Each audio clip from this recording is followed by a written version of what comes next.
ನಮಸ್ಕಾರ ಗೆಳೆಯರಿ. ಈ ವಿಡಿಯೋದಲ್ಲಿ ಮಿಡ್ಲ್ ಈಸ್ಟ್ ಗೆ ಸಂಬಂಧಪಟ್ಟಂತೆ ಇವತ್ತು ಬಂದಂತಹ ಸುದ್ದಿಗಳನ್ನ ತಿಳ್ಕೊಳ್ಳೋಣ. ಇದರ ಜೊತೆಗೆ NSE IPO ಗೆ ಸಂಬಂಧಪಟ್ಟಂತೆ ಸಾಕಷ್ಟು ಸುದ್ದಿಗಳು ಬಂದಿದ್ದಾವೆ. ಆ ಸುದ್ದಿಗಳನ್ನು ಕೂಡ ಓವರ್ವ್ಯೂ ಮಾಡಿ ತಿಳ್ಕೊಳ್ಳೋಣ.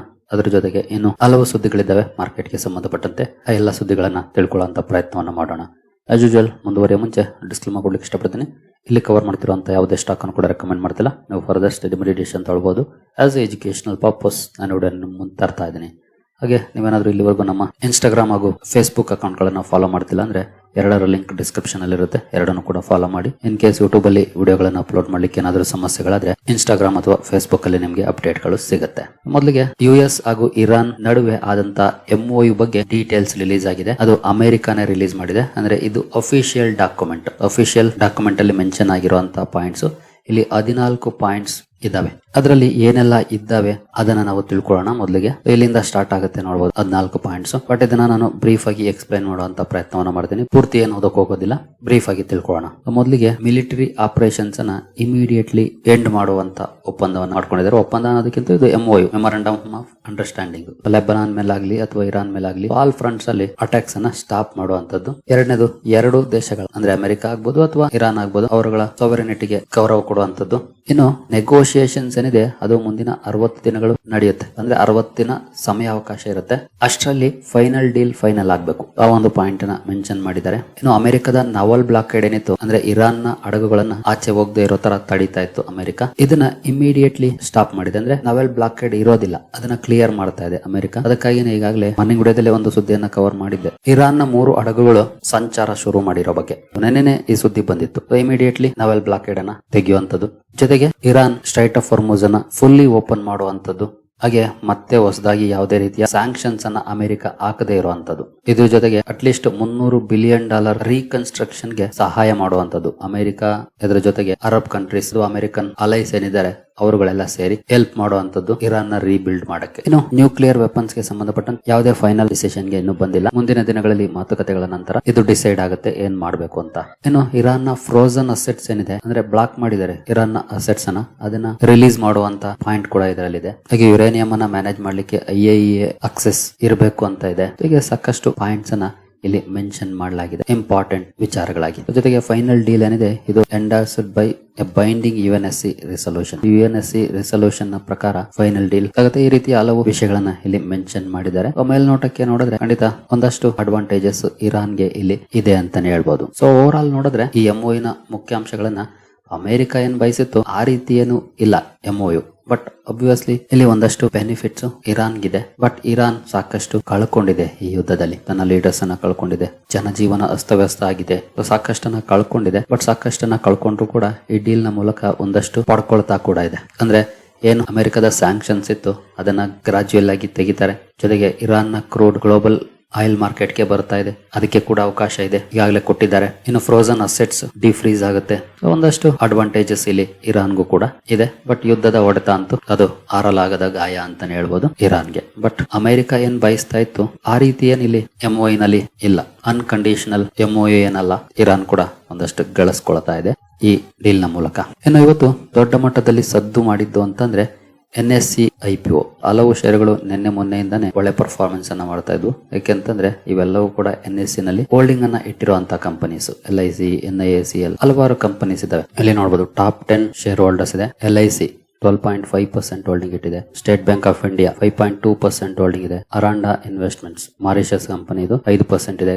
ಗಾಗಿಲ್ FTI 5%, SAIF2, Veracity stock holding corporation India limited 4.4%, SBI capital markets limited, IFCI, GS strategic investments, MS strategic limited, PI opportunities fund, Tiger Global, Acacia Banyan partners, Norwest ventures, Citi group strategic holding, DVI fund Mauritius ಇವರೆಲ್ಲರೂ ಕೂಡ holding ಅನ್ನ ಇಟ್ಟಿದ್ದಾರೆ. 70% holding ಇದೆ ಇವ್ರ ಹತ್ರನೇ. ಇಲ್ಲಿ ಹಲವು listed companies ಇದಾವೆ. IFCI ಆಗ್ಬೋದು, LIC ಇರ್ಬೋದು, SBI ಇರ್ಬೋದು. ಇಲ್ಲಿ ಟಾಪ್ 10 ನಲ್ಲಿ ಇಲ್ಲದೆ ಇರೋ ಕಂಪನೀಸ್ ಕೂಡ ಇದ್ದಾವೆ. ಇದು ಜಸ್ಟ್ ಟಾಪ್ 10 ಲಿಸ್ಟ್.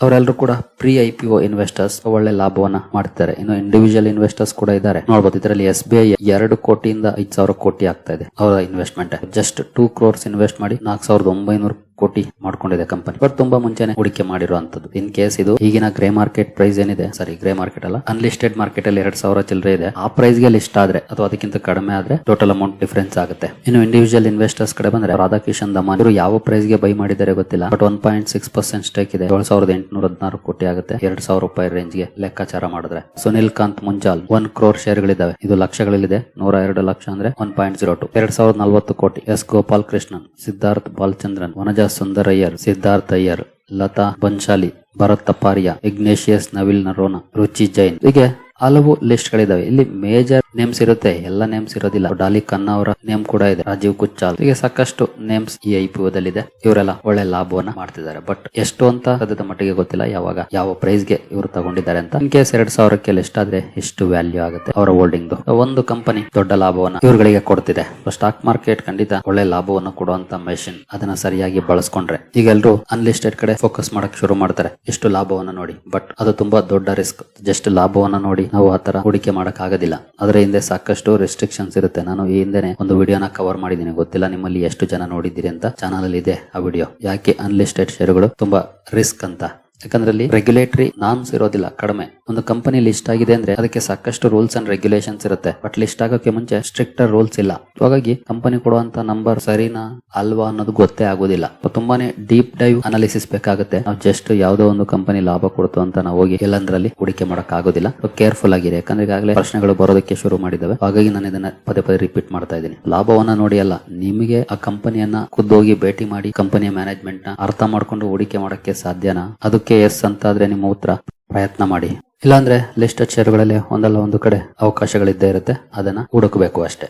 ಮುಂದುವರಿಯ ಮುಂಚೆ ಡಿಸ್ಕ್ರಿಪ್ಷನ್ ಅಲ್ಲಿ ಅಕೌಂಟ್ ಅನ್ನು ಓಪನ್ ಮಾಡ್ಕೊಳ್ಳುವಂತ ಲಿಂಕ್ ಇದೆ. ಇಂಟ್ರೆಸ್ಟ್ ಇರೋರು ಅಕೌಂಟ್ ಅನ್ನು ಓಪನ್ ಮಾಡ್ಕೊಳ್ಬಹುದು. ಹಾಗೆ ಹೂಡಿಕೆಗೆ ಸಂಬಂಧಪಟ್ಟಂತೆ ನಿಮ್ಗೆ ಏನಾದ್ರು ಸಪೋರ್ಟ್ ಬೇಕು ಅಂದ್ರೆ ಇಲ್ಲಿರುವಂತಹ ನಂಬರ್ ಗಳ ಮೂಲಕ ನಮ್ಮ ಟೀಮ್ ನ ಸಂಪರ್ಕ ಮಾಡಬಹುದು. ಬಟ್ ಸಪೋರ್ಟ್ ಸಿಗಬೇಕಂದ್ರೆ ಕಂಡೀಷನ್ಸ್ ಇರುತ್ತೆ. ನೀವು ನಮ್ಮ ಮೂಲಕ ಅಕೌಂಟ್ ಅನ್ನು ಓಪನ್ ಮಾಡ್ಕೊಂಡಿರ್ಬೇಕಾಗುತ್ತೆ. ಹಾಗಾಗಿ ಅಕೌಂಟ್ ಅನ್ನು ಓಪನ್ ಮಾಡ್ಕೊಂಡು ಸಂಪರ್ಕ ಮಾಡಬಹುದು. ಏನೋ ಅಕ್ಸೆಂಚರ್ ಇವತ್ತು ಒಂದು ಅಪ್ಡೇಟ್ ಅನ್ನು ಕೊಟ್ಟಿದೆ. ಆಕ್ಚುಲಿ IT ಸೆಕ್ಟರ್ ಗೆ ಒಂದು ಬ್ಯಾಡ್ ನ್ಯೂಸ್ ಕೊಟ್ಟಿದೆ ಅಂತ ಹೇಳ್ಬೋದು. ಅಕ್ಸೆಂಚರ್ ನೋಡಬಹುದು, Accenture cuts top end of annual revenue forecast, shares fall 13% in pre-market trading. ತನ್ನ annual revenue forecast ಏನಿದೆ ಅದನ್ನ ಕಟ್ ಮಾಡಿದೆ. 3 to 4% ಇರಬಹುದು ಅಂತ ಮುಂಚೆ 3 to 5% ಫೋರ್ಕಾಸ್ಟ್ ಕೊಟ್ಟಿತ್ತು. ಈಗ ಅದನ್ನ 3 and 4 ಮಾಡಿದೆ. ಈಗಾಗಲೇ IT ಸೆಕ್ಟರ್ ಇವತ್ತು ನೆಗೆಟಿವ್ ಅಲ್ಲೇ ಪರ್ಫಾರ್ಮೆನ್ಸ್ ಅನ್ನ ಮಾಡಿದೆ. ಅಕ್ಸೆಂಚರ್ ಈ ರೀತಿ ಫೋರ್ಕಾಸ್ಟ್ ಕೊಟ್ಟಿರೋದು ಇನ್ನು ಅವುಗಳಿಗೆ ಬ್ಯಾಡ್ ನ್ಯೂಸ್ ಆಗುತ್ತೇನೋ. ನೋಡಬಹುದು ಇನ್ಫೋಸಿಸ್ ಹಾಗೂ ವಿಪ್ರೋ ADR ಗಳಲ್ಲಿ ಯಾವ ರೀತಿ ಪರ್ಫಾರ್ಮೆನ್ಸ್ ಇದೆ ಅಂತ. 5.5% ಇನ್ಫೋಸಿಸ್ ಬಿದ್ರೆ ವಿಪ್ರೋ 6 ಅಥವಾ ನಿಯರ್ಲಿ 7% ಬಿದ್ದಿದೆ.